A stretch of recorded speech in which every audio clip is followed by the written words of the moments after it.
The following episode of the Maui Chamber of Commerce's Business Matters was originally broadcast on January 13th, 2026.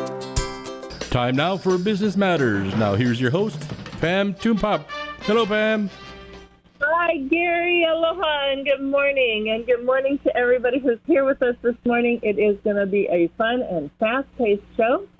I'm Pamela Toompop, president of the Maui Chamber of Commerce, and we're thrilled to have you early on in this new year with exciting updates on our economy. We're going to have a phenomenal Hawaii economist, Paul Brewbaker, back with us.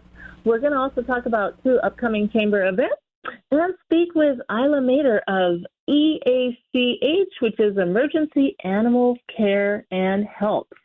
But let's start right off this morning with our returning guest, Paul Brewbaker. He is the principal of TZ Economics and one of Hawaii's most respected economists with decades of experience analyzing economic trends, market dynamics, and policy impacts.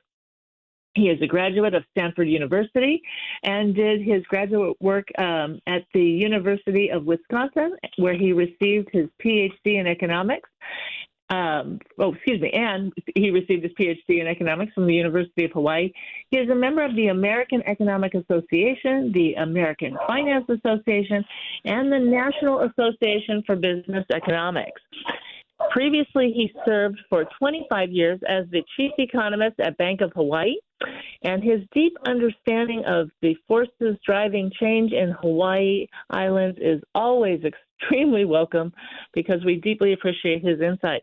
Good morning, Paul. Welcome to the Business Matters Show. We're so great to have you back. Aloha, Maui. Good morning, Pam. Good morning. We are, there are so many things to talk about. And the last time you were here, we were talking about Bill 9. And before we get into sort of our economic state and some of the things that are driving what's happening in our economy right now, maybe you can give me a little bit of a perspective now that Bill 9 has passed and some of the things that you've shared before, but where you see this is going. As predicted, we have seen some lawsuits come forward.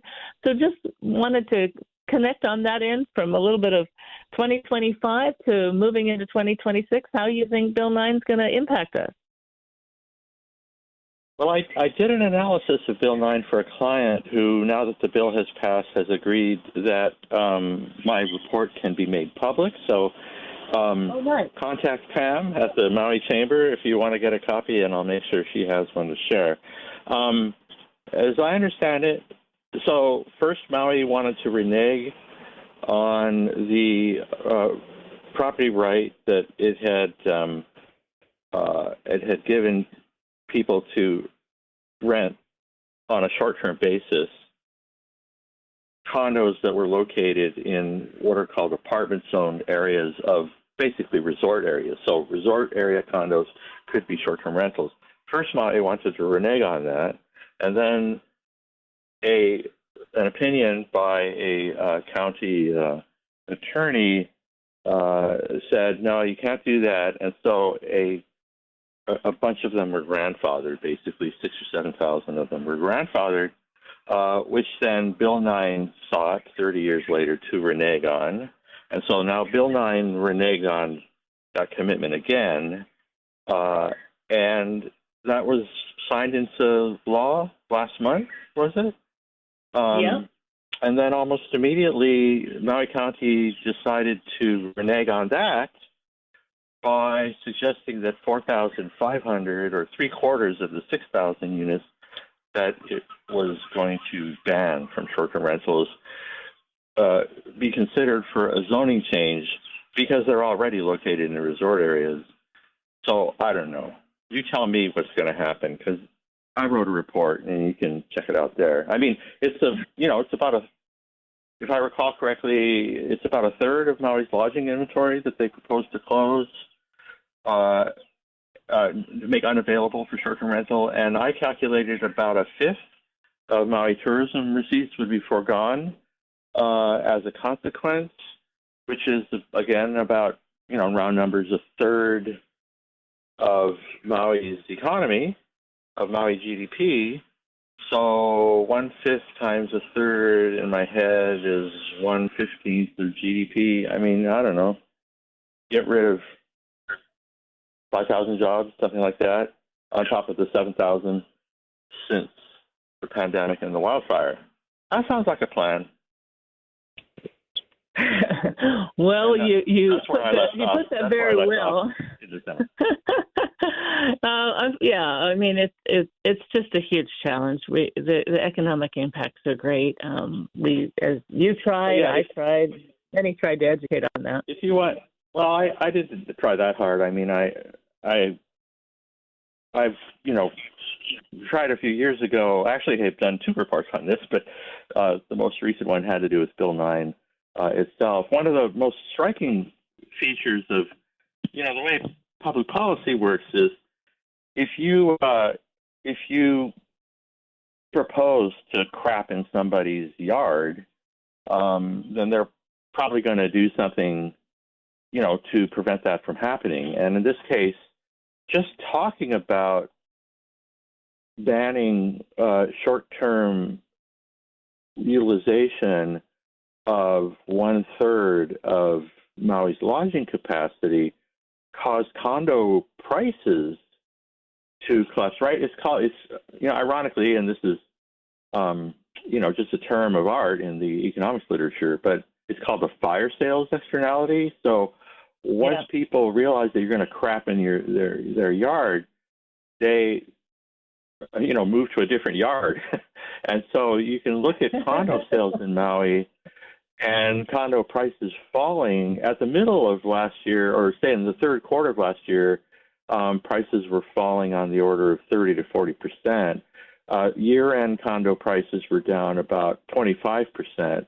And what's ironic about that particular, right, if there's a fire, then people sell their houses, which lead other people to sell their houses, so-called fire sales externality, kind of a cascade of falling prices. Well, the irony of, let's call it a 25% decrease in median condo prices on Maui by the end of last year is that the academic studies that were done at Bill 9 suggested that this might be a way to achieving the supposed goal, which was to create more affordable housing, which, of course, you could just do. You could just build more affordable housing, and then you'd have more affordable housing. But the scheme here in Bill 9 was to cause condo prices to fall by 25% in the late 2020s. And that we had that happen last year. And are condos any more affordable? Of course not. Well, I mean, they're 25% more affordable if you're doing the mark-to-market based on median prices, but are people moving into, condos in resort areas? I mean, it's just so ridiculous because you could just build apartments if you wanted apartments, which Maui definitely should be building. So, here we are.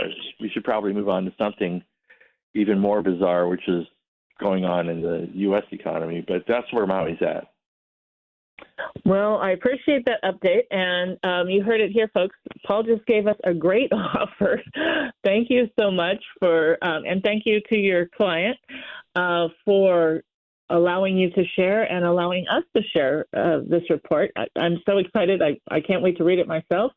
But thank you. So if you're interested in getting a copy of this report, this is happening just now. So again, I'll make it available to the chamber, and then you guys can decide how to distribute it. Okay, that'll be fantastic. New chapter, of course. This was last season's episodes, right? This is the 2025 version of the series, and it's not a limited series, right? It's 2026. We're going to have a whole new series, and so we'll see what happens. No, I greatly appreciate that, Paul. That'll be awesome. So it's reality TV. Reality TV, and there was a lot in that 2025 series. So, and many people are deeply concerned about it. Not just our members, but a lot of businesses across Maui County are concerned about it because those visitors were a huge part of their market, and so it's having widespread impacts already in the business sector. So, if this is of interest to you, if you'd like to see the report, email Bill 9 report put that in the subject line, Bill 9 report, and email us at mauichamber.com. No S, mauichamber, singular.com. Office at mauichamber.com. So email office at mauichamber.com. In the subject line, put Bill 9 report. Okay, well, let's get on to the big things, as you mentioned. Let's talk about what's happening on the national level to impact our economy. Yeah, what do you want to talk about? It's like July 13th. Have we invaded anybody lately? Have we killed any mothers dropping their kids off at school? Yes. I mean, what's going on today? Well, I was laughing. I saw a Facebook post that says, "Oh, you mean so somebody could come and kidnap our president and first lady?" Right? That's allowed now. So there's been, like you said, you never know on any given day. Well, let's talk about the top. We've had so much concern over tariffs, over what's happening with imports and rising costs. Yeah. Let's talk about the things that you think are most pertinent to what's happening directly in Hawaii's economy, and that's really going to affect the business sector in this year. Well, the biggest thing has been for the last 12 months and continuing today, although the flavors vary from week to week, or really even day to day. The flavor today, of course, is the Justice Department opening an investigation into Federal Reserve Board Chair Jay Powell in a pretty naked effort to coerce the Fed to move to a lower interest rate policy. And the uncertainty in this particular instance, just legal stuff beside, I'm not an attorney, but the question here is whether the credibility of monetary policy making writ large, and in particular of the Fed's independence from political or even executive manipulation, now comes into question. And the credibility for the monetary authority is crucial. The independence of the Fed is crucial for its commitment to low inflation as a policy posture, an assignment in the law that established its objectives of price stability and high employment. Whether that credibility will be undermined, and as a consequence, expectations of inflation and the risk of higher inflation unleashed in the minds of the general public and in terms of market participants' attitudes. So you should begin looking for evidence of this in what's called the term premium, the difference between long-term interest rates, say U.S. Treasury yields, and shorter-term yields. Look at the difference between the 10-year yield and the 2-year yield, or the 10-year and the overnight yield. And that spread widening, which we have begun to see in the last 12 months, it's begun a little bit earlier. It tends to rise with elections. That term spread has an inflation risk component that we'll have to see how the markets respond to both this announcement and on top of the other uncertainties related to trade policy, which, in the case of inflation, continue to be a ticking time bomb. The inflation from last year's numerous and capricious tariff increases, combined with their reversals, and from time to time, have added to an even broader pattern of macroeconomic uncertainty, which is weighing on investment expenditure and complicating economic planning in general. So, and today's another day, so we'll see what crazy stuff happens to complicate matters. Yeah, this targeted approach of going after people who seem in disagreement with the president is a huge challenge, and as you point out, the uncertainty created by this impacts us on so many different levels, and on levels that, not a lot of people recognize necessarily, are going to, they're not involved at that level of government, and as you pointed, how the market's going to react. So we're always sitting and watching, but what we do know is that uncertainty is not good for business. It's not good for our businesses here in Maui, especially with the things that we've been watching with the tariffs going back and forth. Well, it's showing up in tourism, of course.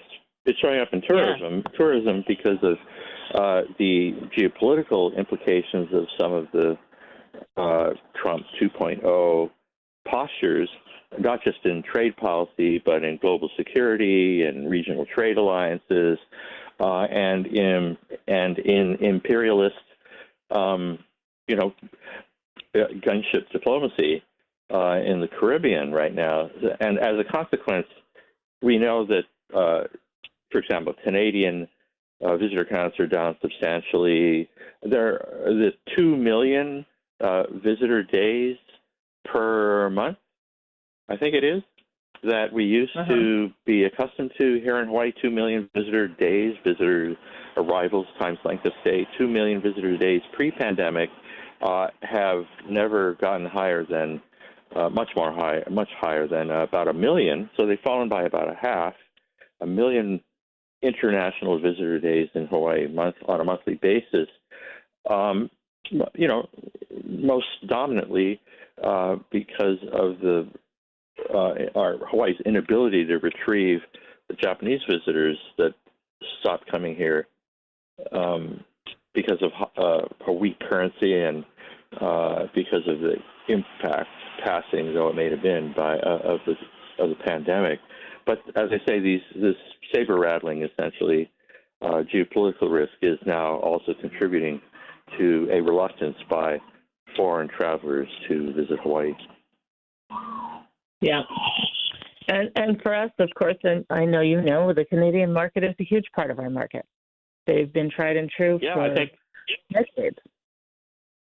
I mean, I would guess that most of the snowbirds have still come back to Maui this winter, but I'll be really curious to see the numbers. We don't have, I do have the December year-end data for the housing market, where I can see these condo price declines and the pileup. There's a pileup of condos that have been listed for sale that aren't being absorbed in Maui's condo market.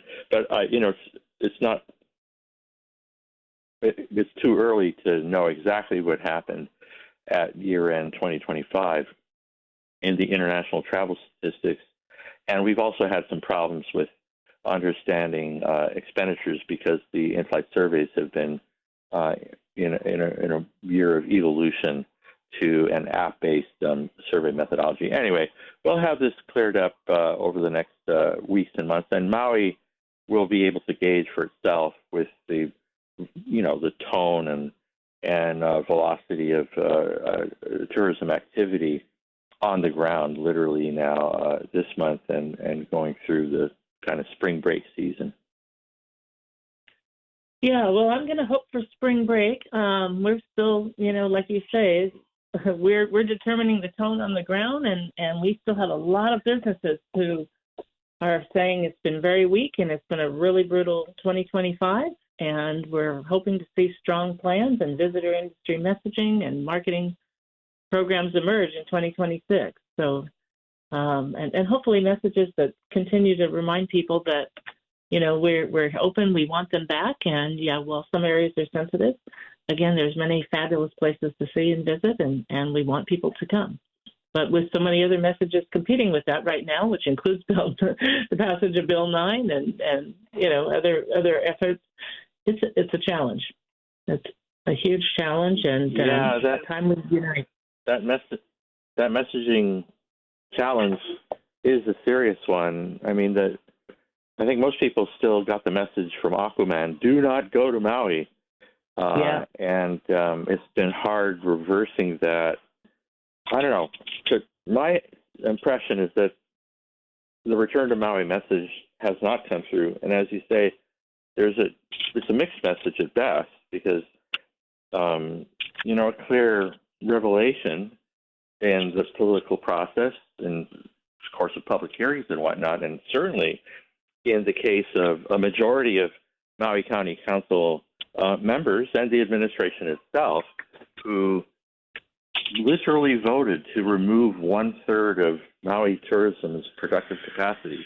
That's an affirmative action to reduce the factory by 1/3, to shut down 1/3 of Maui's principal, or 1/5 is what I calculate in terms of dollars, 20% of Maui's principal export revenue in a sector that comprises 1/3 of Maui GDP. So that's a pretty unmistakable message of whatever the opposite of aloha is.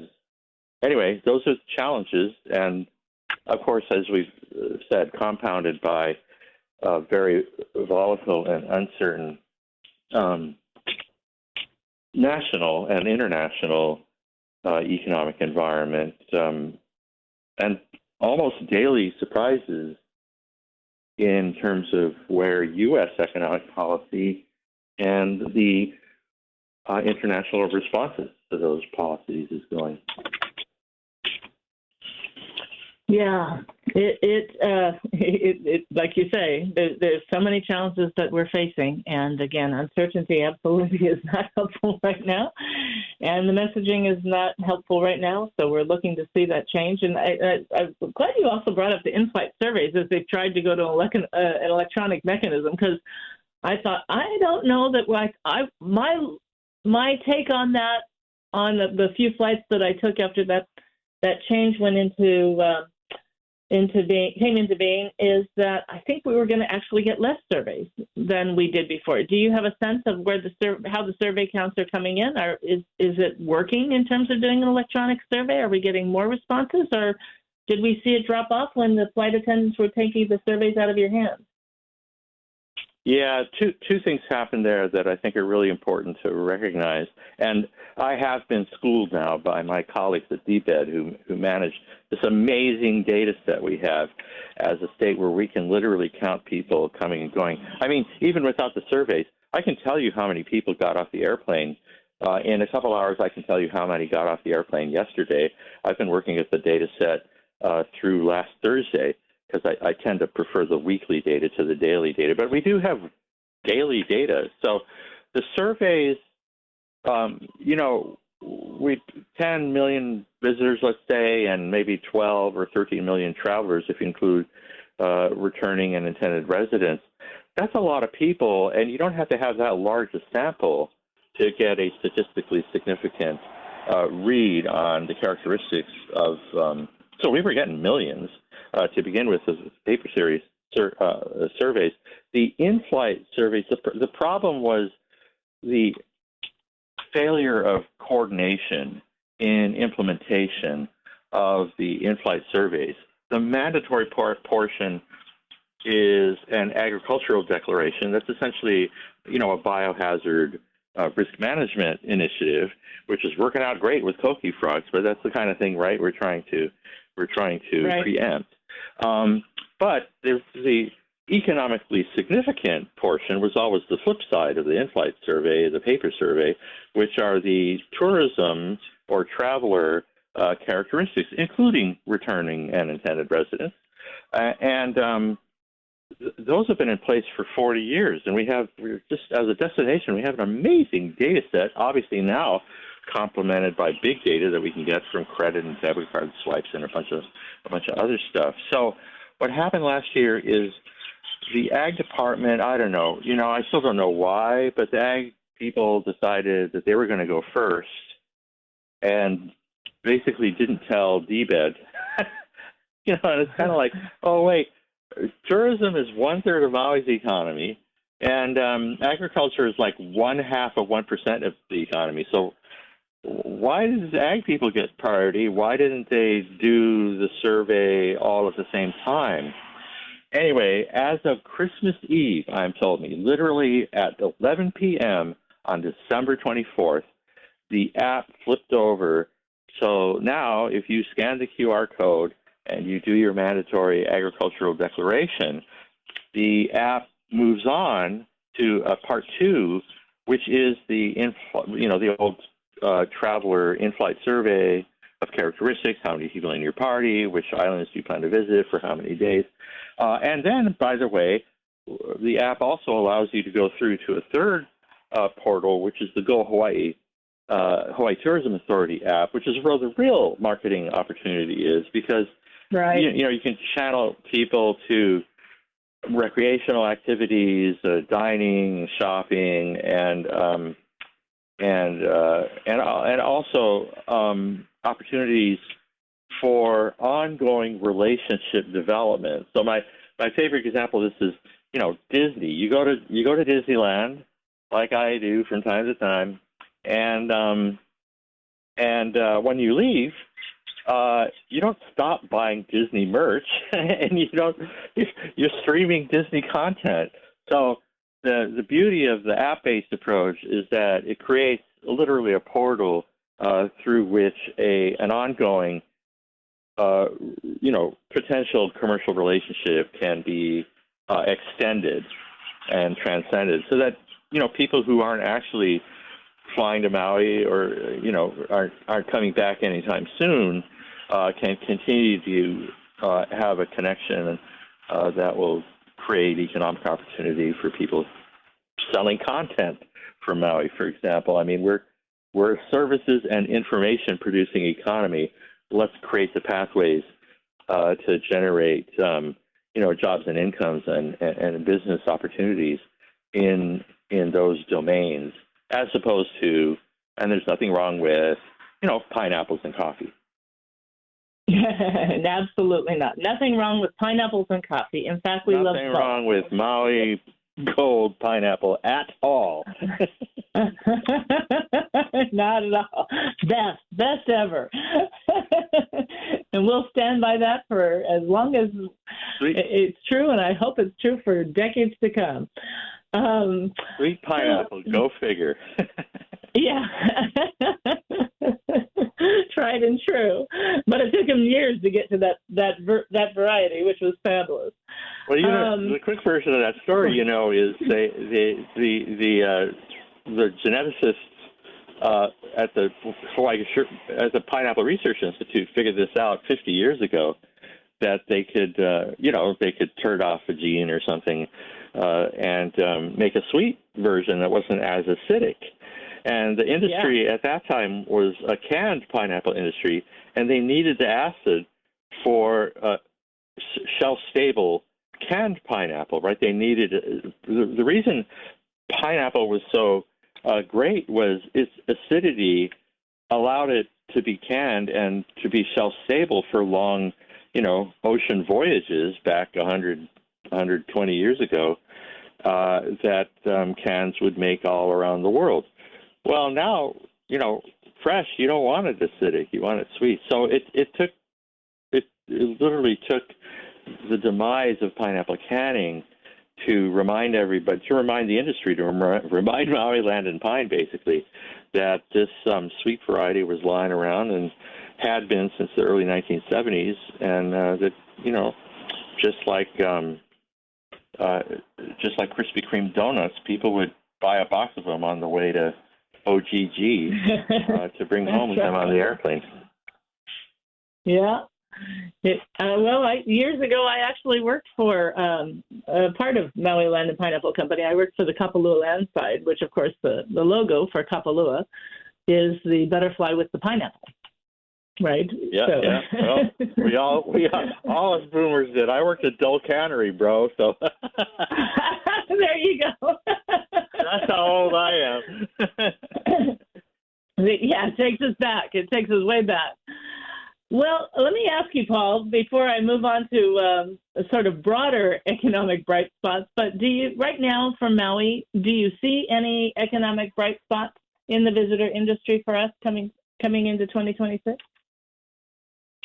Well, I actually think, by the way, since we're coming back to this just quickly, I also recommend the academic studies. The UHERO did a study on Bill 9 last year, which took a slightly different methodological approach. I mean, actually a more sophisticated one, and actually built a little computable general equilibrium model. And it sort of had the housing valuation dynamics too slow, too molasses-like. The price changes, the price decline in condo valuations came almost overnight once people started talking seriously about passing Bill 9. But other than, how you build and parameterize and tweak these models matters, and they have a good one out there too. So there's at least two really good reports, and there's just a lot of BS on the internet about Bill 9. But now the experiment was conducted, it's now in place, and so there's actually the upside there is, as it's like the pandemic. As much as you hated the pandemic, and as sad as we are for the loss of the lives that might otherwise have gone on and been productive and been a part of our own, an experiment like a global pandemic is literally an unplanned, simultaneous opportunity to do things different. And in the case of remote work, for example, we found out that about a quarter of the workforce could work remotely with no loss of productivity, but big benefits in terms of time spent with children and the family, time spent in leisure activities, and actually time spent on work. There's the extra hour or two of commute time that people save by working remotely, say a few days a week. About a third of that is actually spent on additional work rather than sitting in your car. So those kinds of opportunities do arise, even from bad things that happen in the economy. And I think this question, the deeper question of, how many additional houses should Maui be building, which is way more, and how should we be managing the destination so that the spillovers, right, the congestion or the natural resource and environmental degradation that are associated with crowding and these ghettos, right? And in Maui, the resort areas are essentially ghettos, stuck in, right, they're segregated conurbations where an intense amount of economic activity occurs, but they're spread all across the island. They're like as far as you can go to West Maui and as far as you can go to South Maui, which means that everybody has to, like Jay Akuhead Pupuli used to say on his radio show 50 years ago, in your hair, everywhere. These buckets all over the island. Well, they have to be all over the island because somebody decided, some planner decided that the airport should be over here and that the resort should be as far away from the airport as you can get. So managing those spillovers, in the case of congestion or, as they say, resource degradation, which has always been part of the assignment of the Tourism Authority, has gotten new focus as, the real issue with the, grates on people who are, recognize that tourism has benefits as well as social costs, social benefits as well as social costs, is that the social costs have not been attentive to managing them. And so go back to the app, for example. You scan your QR code, you get an ag form that you're required to fill out, and then you have a portal to a survey that allows you to share some information about which island, what kind of lodging you're going to stay in and whatnot. But then that same app should allow for a third portal, which enables you to do your timed entry reservation for a public natural area or recreational resource, pay the congestion price or the dynamic admission price, right? You vary the prices depending on how crowded the destination is. I mean, these are all opportunities that you could use the same app to deploy, but to create an incentive environment so that people have to recognize that they are imposing a cost.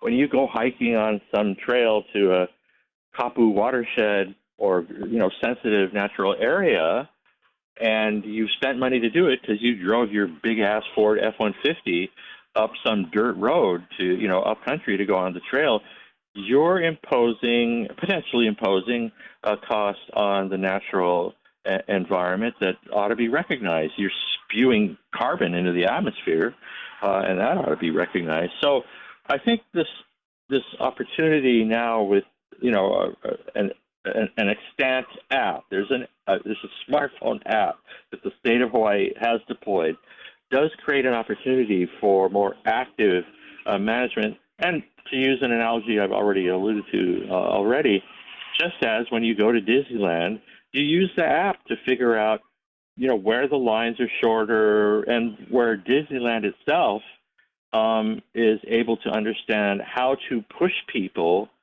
from the crowded areas to the less crowded areas. That's what this information technology and artificial intelligence will enable us to do, or already enables us to do. And we just haven't been deploying it in Maui and elsewhere. And I think there is a real opportunity from, out of all of this pilikia that came from, the Bill 9 debate over a year or few, and with the widespread recognition that Maui's probably 20 or 30,000 housing units short of where it ought to be. Right. These tools already exist. The IT already exists for us to jump on these problems and begin to solve them, and for the private sector to get in there and get back to work. Maui used to build 6 times as many housing units per resident 50 years ago without computers as it does today. What's up with that? That's so true. Well, Paul, that was like the perfect note for us to end on today, which is, and you've said this many times, we have to build our way out of it. And there are new solutions, and I love this idea of the app and new things we can do with the app and manage tourism. Get the kids on it. Get the kids on the destination management thing, because us old duffers, you know what I mean? We're old and in the way. Get the kids who know some big data and machine learning and data science to get in there and create the tools that will allow tourism to grow and generate its economic benefits while managing the flow and the loading and the spillovers that every economic activity inevitably will generate. That's a beautiful point. That is a perfect soundbite too. We've got to use that, because that's well said. And when we talk about economic growth and diversity, every economic activity has spillovers. So I absolutely love that sentiment. It's always a treasure to have you on, Paul. Thank you so much for joining us today. I so appreciate having you here with us. And we'll reach out. We'd love to have you on again as we move forward into this 2026 new year with optimism and hope and a heck of a lot of work to try and make great things happen. All right, Pam, take it easy. Aloha, everybody. Thank you. You too. Aloha, Paul. All right. Before we get our next guest on, I just want to share a couple of quick chamber announcements. On January 3rd, we have our annual Hawaiian Airlines Update Luncheon. This year, it is featuring Diana Burkett Rakau, who is the newer president and CEO of Hawaiian Airlines. She was appointed to the position in September 2025. She is going to be our phenomenal speaker, where she will share new insights on what's happening with the future of Hawaiian Airlines, as well as the visitor industry, and share her thoughts there, which is just a phenomenal opportunity that we enjoy every single year to get that valuable insight and perspective directly from the president and CEO. This luncheon is going to be held on January 23rd at noon at the Maui Beach Hotel Rainbow Room. Tickets are $75 for members, and non-members can attend for $85. Don't miss out on this great event. You can go to mauichamber.com and find your tickets there, or you can email us at office@mauichamber.com if you have any questions. And the other major exciting event for us is our annual Biz Mix Maui event. The 2026 event is called Stetsons and Stilettos. Every year we have a different theme. This is sort of elevated country western event. It'll be held on Saturday, February 28th at the stunning Grand Wailea Resort and Spa from 5:30 to 9:30. Funds will be raised to augment the work we do every day. Of course, business needs are growing. These are challenging times, and this will help us create additional programs and resources for our businesses that are struggling, some of them struggling to survive. Others just need help pivoting or rebuilding, given the losses we've seen in our community. So be ready to come to Stetsons and Stilettos. It's a spirited blend of Western charm and island elegance. You'll have great live music, themed activities, handcrafted cocktails, a multi-course culinary grazing adventure featuring creations from top local chefs and Grand Wailea's award-winning culinary team, as well as a vibrant indoor-outdoor atmosphere, which is perfect for not only celebrating, but making those great connections, and not only building your friendships, but business opportunities. So any attendees are encouraged to embrace the theme with Western-inspired attire, boots, hats, and glam touches welcome. We have sponsorship packages, and tickets are available now at mauichamber.com. So with that, we hope you'll join us for one or both of those events. Great opportunities. Don't miss the time frame to get those tickets and join us, especially for the January 23rd luncheon, which typically sells out. So get those now because sales are increasing every day. But we're thrilled to have on one of our chamber members. We've got joining us Ayla Mader. She is with Emergency Animal Care and Help, known as EACH. She is going to tell us more about this local nonprofit here on Maui that helps Maui residents, their animals, local clinics, and other animal resources here in Maui County. So we're thrilled to have her on as the executive director and founder of EACH to tell us a little bit more. Aloha, Ayla, are you on the show? Hi, Pam. Yes, I'm here. Fantastic, and welcome to Business Net. Am I saying that right? Is it Ayla? It's Ayla, but I get Ayla all the time, so I'm pretty used to it. Oh, I'm so sorry. Yes. Thank you. I should have asked first. It's Ayla. Thank you, Ayla. We're so glad to have you on. Can you tell us a little bit about what EACH does? Thank you. Well, EACH is a local Maui nonprofit. We raise money to help Maui residents pay for emergency veterinary care. So basically, if an animal is at risk of euthanasia or surrender to our already overcrowded shelter, we step in, help supplement payments, and keep these families together. We also actually do some education and we also do education and outreach. We have a partnership with the new YMCA on the west side to try to get to the root of the problem and educate people on responsible pet ownership, what resources are available, and that sort of thing as well. Yeah, that's critically important, and I'm glad that you mentioned you've got that great partnership with the YMCA on the west side because, again, so many people were separated from the animals, of course, lost animals after the wildfires. And yes. And I, for all those animal numbers, those are our babies. And so to know, though, that you've got that help, and then many people, of course, in tough times, and we've seen a lot of people right now struggling in different levels. To have some help, we've got that expense that comes up you don't expect. Exactly. So a lot of our clients have been Lahaina fire survivors. Our first client, we got our status back in 2023, and our first client was actually one of the Kula fire survivors from the same day, of course. And, these people have lost everything. Some people didn't lose everything, but were in a state of trauma. We also work a lot with Kapuna and other people with fixed incomes, and their animals are the only companions that they have, or it's one of the last, things that they have. And we really, truly believe that it's not a rich people thing. Everyone deserves the love of an animal. When tragedy strikes, we step in and try to at least alleviate some of that pain. I mean, again, I should mention that we are a 4-dog household. So we are big animal lovers. No. Yes. Doesn't mean we don't like cats. We do. I happen to be allergic, though, so we are a 4-dog household. But yes, and our animals bring us joy each and every single day. So, I'm really glad to hear about your organization, and we're so glad to have you as a chamber member and thrilled that you're doing this work, because it really is important work.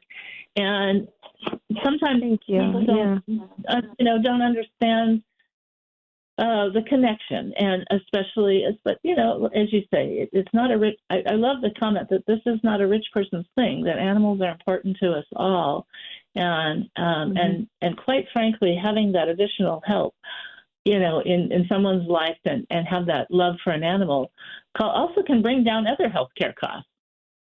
So I think exactly. It's money so well we do, spent. We do have a lot of clients who are on disability as well. They're on fixed incomes, and many of them have service animals or even emotional support animals. And, like I said, when tragedy strikes, they don't have a lot of extra income for when that happens. We want to work at the root of things, and we offer education around different types of pet insurance and that sort of thing as well. But a lot of people can't even afford that. And so our goal is to also curtail the influx of animals into the Maui Humane Society. And so we're hitting things on multiple fronts. We're helping human beings and their emotional state, their mental state, their financial state. We're helping animals, of course, survive and thrive. And we're also helping the veterinarian clinics that we have on island that, it's such a pain to have to say no and turn people away just because of money when they know these animals would otherwise be healthy and happy. And then we're helping the Humane Society because they have a full plate. And if we can keep one animal out of the shelter because someone can't afford the vet care and they would otherwise have to surrender them, then we're doing a good service for them as well. So. Yeah. I do want to. I love this, and as you point out, the Maui Humane Society has a full plate. No truer statement could be said. Maybe an overflowing plate. But so everything that you can do, and we are also. Our last dog was not this past Christmas, but a year ago Christmas. Was our newest addition from the Maui Humane Society. So, if you're looking for an animal, please don't forget to visit the Maui Humane Society. You can find amazing pets there. And we've done that for many years in our family. I love that.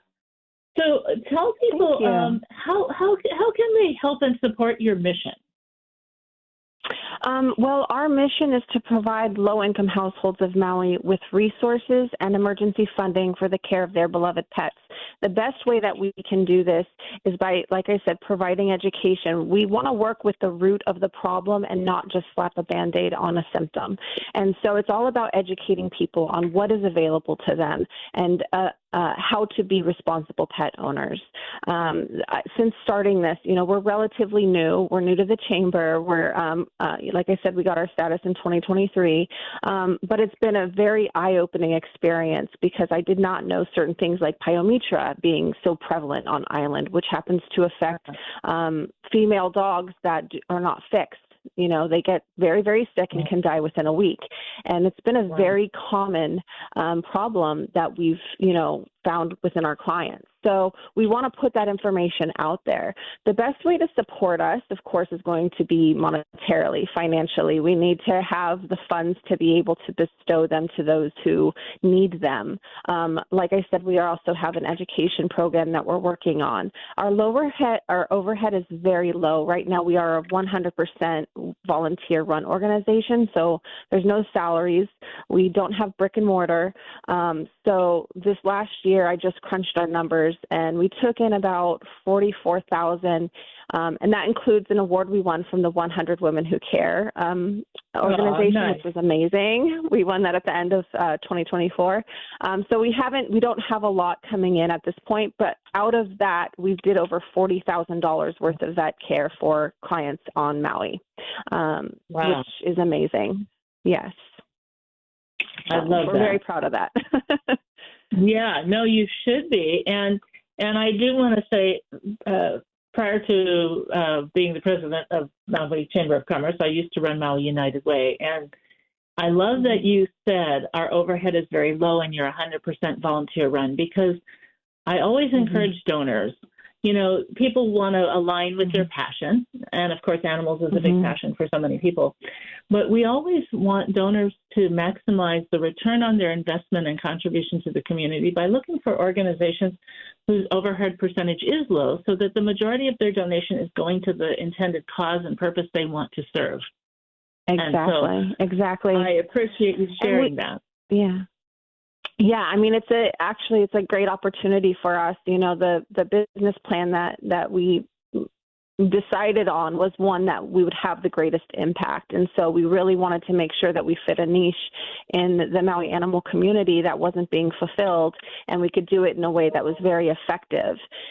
We also have reached out and did the first annual Maui Animal Resource Meetup this last September, where we invited all of the different animal resources on Maui, including clinical vet clinics, other nonprofit organizations. We had the Lanai Cat Sanctuary come, and we're trying to really build up a referral system and a way for us all to work together and collaborate, considering the nonprofit sector has been suffering pretty roughly lately. So that's another thing that we're doing that is organizing that kind of connection.